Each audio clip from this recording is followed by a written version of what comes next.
Halo, selamat malam. Perkenalkan nama saya Florentina Teri dengan NPM 12155201210111. Saya berkuliah di Universitas Kristen Indonesia Maluku dengan Fakultas Ilmu Komputer, Program Studi Informatika dengan mata kuliah Sistem Operasi.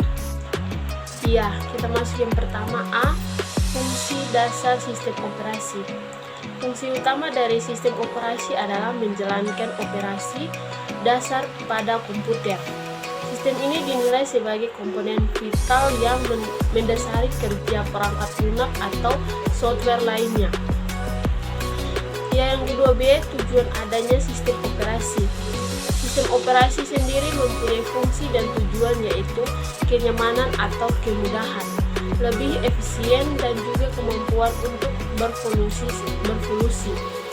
Semua fungsi dan tujuan sistem operasi komputer tersebut merupakan sasaran utama kepada pengguna saat menggunakan komputer. Dan yang berikut 3 C atau C, jenis-jenis sistem operasi. Di antaranya ada 7 jenis sistem operasi komputer.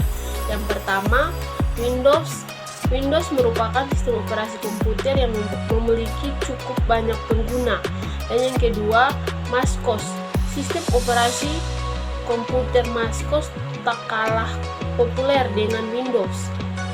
Yang ketiga, Linux. Yang keempat, MS-DOS. Yang kelima, Unix. Yang keenam, Android. Yang ketujuh, Chromium OS. Ya, termasuk yang keempat atau D, sejarah sistem operasi. Sistem operasi pertama diperkenalkan pada awal tahun 1950-an. Itu disebut RUPS dan telah dibuat oleh General Motors untuk mesin IBM yang 701. Sistem operasi di tahun 1950 disebut sistem batch processing tunggal streaming karena data diserahkan dalam kelompok. Dan yang kelima, struktur DMA Direct Memory Access. DMA Direct Memory Access dapat diartikan sebagai suatu metode pengguna I/O di mana divisi kontrol langsung berhubungan dengan memori utama tanpa intervensi CPU.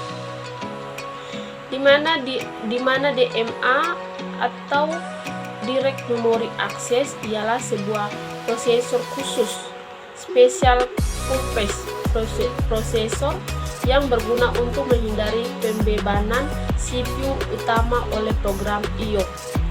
Dan yang berikut, setelah mindset, booger, printer, dan counter untuk perangkat I/O, devices controller mentransfer blok data langsung ke penyimpanan. DMA digunakan sebagai perangkat I/O berkecepatan tinggi yang mampu mengirim informasi mendekati kecepatan memori. Hanya terdapat satu instruksi yang dihasilkan berblok, yang berbeda dengan perangkat yang mempunyai kecepatan terendah di mana instruksi terjadi per byte. Dan yang berikut, keuntungan menggunakan mode DMA dapat dilihat pada operasi multisync seperti Unix. Karena transfer data yang mode DMA akan menghambat sumber daya CPU, sehingga CPU dapat menggunakan sumber daya tersebut untuk yang lain. Sedangkan pada DOS, kita harus menunggu operasi selesai terlebih dahulu baru bisa menggunakan yang lainnya. Dan yang berikut ada 2 jenis DMA. Yang pertama, third party DMA yang menggunakan DMA controller yang terdapat pada motherboard untuk mengerjakan proses. Dan yang kedua, first party DMA bus mastering DMA di mana proses dikerjakan oleh bagian logik di interface card. Dan yang terakhir, referensi